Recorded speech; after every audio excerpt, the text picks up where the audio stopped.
Aba, ang halo-halong kulay ng gelatin, ginawa din ng inyong kapitana para naman ang Happy New Year ay kanyang sulitin. Panoorin lang po ang video at talaga namang napakadaling gawin. Hindi ko na lang ho na i-video kung paano gawin ang kulay green na gelatin. 5 tasang tubig, ilagay sa kaserola, pakuluin at ilagay ang gelatin. Haluing maigi at pagkatapos lumamig, ito ay inyong gayatin. Naghanda lang si kapitana ng kulay green, kulay red at kulay yellow na gelatin para sa katedral na kanyang pinapangarap. Tuwing bagong taon, ito ay kanyang ginaganap. Doon nga hong lumamig, hiniwa niya ng parisukat para naman masaya ang lahat. Dapat lamang ho pare-parehas ang gayat para masaya ang lahat.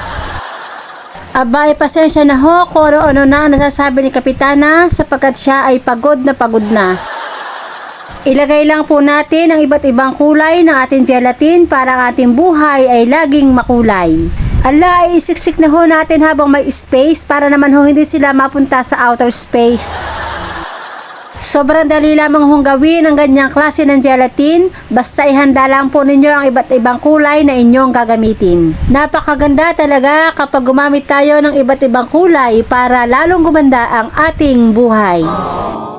At yan nga po, nakikita nyo na talaga namang napakakulay ng ating gelatin ginawa. May color red, kulay yellow at kulay green. Pero kung inaakala nyo po na tapos na, hindi pa po, nagkakamali kayo, may kasunod pa. Nagpakulo na rin po tayo ng color white na gelatin or yung plain, walang flavor, walang kulay para po ibuhos dito sa ating makukulay na gelatin. Ibubuhos na po natin ang puting gelatin para sa ating makukulay na gelatin. Ala, grabe talaga, kahit ganyan ang proseso na kanyang paggawa, pag natikman nyo siya, sigurado ako talagang kayo'y matutulala.